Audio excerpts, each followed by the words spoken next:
بسم اللہ الرحمن الرحیم۔ پچھلی آیت کا ترجمہ 190 نمبر، ٹائٹل 196 نمبر آیت ہے۔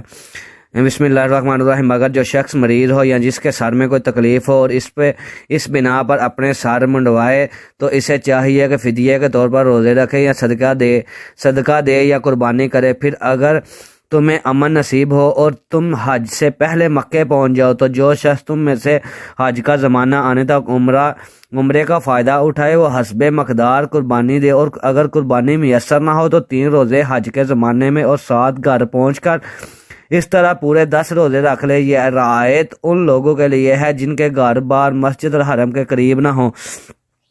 اللہ کے ان احکام کی خلاف ورزی سے بچو اور خوب